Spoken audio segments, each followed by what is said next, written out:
Good morning, and welcome to Morning Movie News, where just when Daniel Craig thinks he's out, Sony pulls him back in. What am I talking about? I'm talking about the headline over the weekend that Sony has offered Daniel Craig $150 million to return for 2 more James Bond films. Oh, the bet takers in the UK are going to feel pretty bad, or actually, I guess, keep all that money, so they probably will love this, because as you know, they've been taking bets for who the next James Bond will be for quite some time. Tom Hiddleston's like, darn it, I dated Taylor Swift for nothing. Oh, although I'm sure that's a legit relationship. But anyway, it seems that Sony doesn't want to mess with a formula that seems to work, even when it doesn't. And they'd like to do 2 more Bond movies. And they're promising to shoot them back to back because, as everyone knows, because he's been very vocal about it, Daniel Craig absolutely hates making these movies. But one of the reasons he might hate it, and I think it's totally valid, is that it has really not, it's been a little bit of a difficult road because they had obviously the writer's strike back during Quantum of Solace, which was just an absolute disaster for him. He had to step in and help write that movie, and the results are obvious because they're not good. So that's been very disconcerting for him, and he's injured himself very badly while making the movies. And so I think that that's why he was like, I don't want to do this anymore. And some people have said that this was maybe all a ploy to get more money, and if so, ka-ching, it worked brilliantly. And he did say that he reserved the right to change his mind. Perhaps a couple of months off since Spectre, and this huge offer, and the promise that it would be shot back to back. How could really anyone turn that down? Also, there would be a new director because Sam Mendes has said he's not returning. So perhaps it would therefore be a little bit of a better experience. Although I have to say, as I tweeted last week, I watched Skyfall again, and it's so much better the second time around. Or I think maybe it was even the third time I'd seen it, but absence made the heart grow fonder. And some of the sequences are just fantastic. I don't know if absence is going to make Spectre any fonder, because I have a lot of problems with Spectre. And also I think Christoph Waltz is horrible. I hope he doesn't return either. And I would also tell them to move away from the personal angst that was a big part of Spectre when it comes to James Bond, and a little bit with the Skyfall estate at the end of that movie. I think that when when Daniel Craig's James Bond is at his best is when he's doing the classic wonderful action sequences, but with a little bit of a working class twist. That's one of the best things that they've added with Daniel Craig, if not the best, and that's that he's a working class guy who's been promoted to this posh job, right? And so he has a little bit of a chip on his shoulder in that regard. And I love that. I think it's really great. I think it creates a clash. It shows why Bond isn't like the other agents and why he's so, has such a difficult time dealing with authority. And I think that that's enough. They don't need to go into a psych evaluation of Bond, to the depths that they've been doing. Just, you've got your M, you've got your Q, you've got your money penny. Let's just go to town. So 2 more of those would be great. And if they could bring back Martin Campbell, who is, directed Bond movies before, for instance, with Pierce Brosnan, and directed Casino Royale. Still, even after Skyfall, I feel the best Daniel Craig Bond movie, that would be absolutely fantastic. I think everybody would be very interested in that. But again, I think after seeing Skyfall, for me it goes Casino Royale, Skyfall, and then I really actually dislike Quantum of Solace and Spectre quite a bit. Quantum of Solace, I feel, is almost unwatchable. I don't know if you recall, but that villain's like, I must rape this woman even though my entire complex is imploding. It's just, I don't know why anyone who worked for him wasn't like, let's drag her outside, man, or there's a lot of women. What the hell? It was just crazy. It was really bad. It made no sense, even from a rapist, dictator, evil guy perspective. But anyway, that's the first story of the day, and I'm curious, even after everything you said, do you want to see Daniel Craig come back? After seeing Skyfall, I forgive him. It was so much fun, and I liked Casino Royale. Let's just get him a little bit of a better support group, shoot these 2 movies back to back, and have him leave on a better note than Spectre. That would be nice. Even though he kind of retired at the end of Spectre, I guess they could offer Bond $150 million, and he too would come back. All right, so the second story of the day, a lot of you tweeted me this, and that is that they have set photos of what seems to be the Shocker on the set of Spider-Man Homecoming. He looks a little slim to be Bokeem Woodbine, so I'm not sure if that's him. Maybe Bokeem Woodbine cuts a surprisingly slim figure, right? I mean, who knows? But I actually really like the costume. I know some people had a mixed reaction to it, but I think it looks fantastic. It actually looks very similar to Spider-Man's homemade costume before he got an upgrade from Tony Stark. Not everyone knows Tony Stark, so the Shocker has to make do. But, it looks like someone who would be like, okay, I have these electric, mechanisms on my wrist that, conduct electricity. I have to cover myself so I don't shock myself.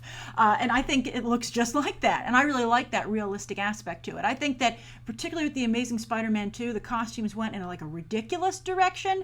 Electro was over-designed. The Rhino was over-designed. The Goblin over-designed. I think to take it a little bit more of a very realistic direction with the realistic casting of, Queens or the Queens High School or, the Science High School that Peter Parker goes to, I think that would all be absolutely wonderful. He's also looking a little Prowler-like from the Miles Morales series, so origin story. So I still feel that that's their Prowler standing out. I'm hoping that Abraham Otta is playing his nephew Miles. But I think it looks really good. My only concern is that it looks a little crossbonesy, and Bokeem Woodbine is a far superior actor to Frank Grillo. Sorry, Frank Grillo. Frank Grillo's a very nice guy, although, again, he said those unfortunate comments on that Captain America Civil War dinner show when they were promoting it that were kind of racist. But anyway, Bokeem Woodbine is, I think, a better actor and deserves a character situation. The costume I like, but I worry that because it's a Crossbones equivalent, they might just have one and done scene, get him out there. Maybe this character does, and someone does give him an upgrade, or someone takes the mantle. Who knows? But I really like it a lot. I think it looks great. I can't wait to see it in action. Now, the third story of the day is something that I wrestled with over the weekend. As you might recall, the Venice Film Festival is going on. It's been going on all weekend. A lot of big movies are premiering. Sully, The Arrival, a lot of discussion. And Hacksaw Ridge was one of those movies, the new Mel Gibson film with Andrew Garfield. And they did a lot of press for it. It got good reviews. And I had seen an article maybe about a month or so ago that said, Mel Gibson's Nate Parker problem. And I was like, what's that headline? And the story said, I think it was in the Hollywood Reporter, and they said, Mel Gibson's trying to have a comeback here, and Nate Parker has stepped into a horrible scandal where people are also having a difficult time separating the man from his work. And, if people have a problem with Nate Parker, they might be, well, how can I support Hacksaw Ridge? Wouldn't that make me a hypocrite? And that's the exact position I found myself over the weekend, because I was really hesitant to cover Birth of a Nation. I was like, do I really, because Nate Parker's been so not sorry, it's always sorry about what he did, and he's sorry that he was like that, and he really basically kind of admitted to it, saying, but he's changed, right? And it's very difficult. But I was like, Hacksaw Ridge, and I think a lot of people are going to see Hacksaw Ridge because of the strong religious aspects to it, which they, of course, were playing up at Venice because they know how to promote their movie. They really want that American sniper crowd, which, if that's when you think about people who are willing to support Trump, that's a group, not everyone, but that's a group that you would think, well, if someone's going to forgive Mel Gibson, that would be a prime candidate. That demographic. So I was like, well, I think that Hacksaw Ridge is going to be a really big movie. I should cover it. And I think that even though, because Mel Gibson isn't in the movie, it seems less, and he also, he doesn't, his character or the movie doesn't spotlight the things that he did, just unfortunately, because in contrast, there's a really pivotal rape scene in The Birth of a Nation. The Nate Parker movie, which of course is what he's accused of and again, kind of admitted to. So I was like, it seems different to me. But then I was like, is it really? So I decided that I'm going to cover both movies, and I think both will be difficult because I still have huge problems with Mel Gibson, but it's easier because I'm not going to have to look at him for 2 hours. I'm just going to look at his work. But Nate Parker is so ingrained in The Birth of a Nation. He's the star, he's the writer, he co-wrote with the guy who was found guilty of the rape. He's the producer. It's very tough, but I really do feel if anyone supports Hacksaw Ridge or even is willing to see Hacksaw Ridge and cover it, they really have to do the same for Birth of a Nation. And I think that Mel Gibson and Nate Parker do find themselves in the same boat, and we'll see what happens to both those gentlemen this awards season. It's a very interesting story, and I think that the real argument is going to become, can you separate the man from his art, especially when that man, no matter how egregious he might be personally, is trying to tell a really important story. I feel that the story in Hacksaw Ridge is important, and I do feel well, I don't know the situation with Nat Turner particularly well, but I'm curious to see what a slavery movie that isn't apologetic is like. All right, and hopefully this closes the book on slavery movies for some time. I think we want to move in a different direction. I think Hidden Figures is maybe a healthier movie, but maybe too healthy, maybe too cotton candy. We'll see, but we will see because I'm going to watch both movies, and I'm curious to how you feel about the situation. All right, so those are the 3 stories of the day. Now, the viewer question comes from Arts and Crafts.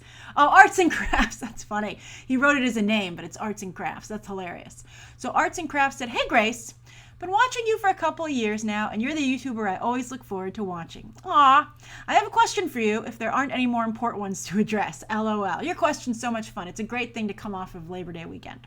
So Arts and Crafts says, it's kind of a different question, but I've been trying to think of a good one for you forever. What do you think about drive-ins? Drive-in movie theaters. As a kiddo, I love that. I used to go to them to watch movies all the time, and it's cool because you can set up the back of your vehicle like a bed and lay down for the movie. Also, why do you think drive-ins are going out of style and business, and do you think they will ever come back or go extinct? Thank you so much for everything you do on YouTube. Oh, you're a brilliant mind and have a fantastic channel. Peace and love.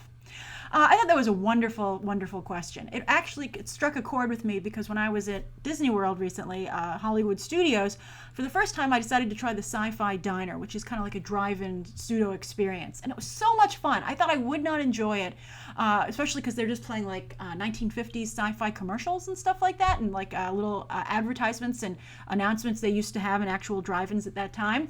But it was so fun, and I actually really liked the low lights and the setting, and they have like these fake cars for you to sit in. It was fantastic. I really loved it, and it made me feel that I would love to go into a drive-in. And when Arts and Crafts asked this, when I was getting ready to make my notes for this episode, I was like, I should totally go to a real drive-in.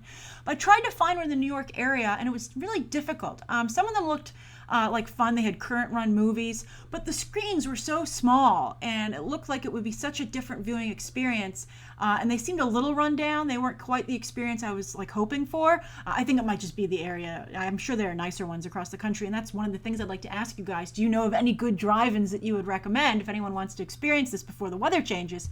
But I think that that's probably why they're gone out of style. I think that they're not something that you can do all year round.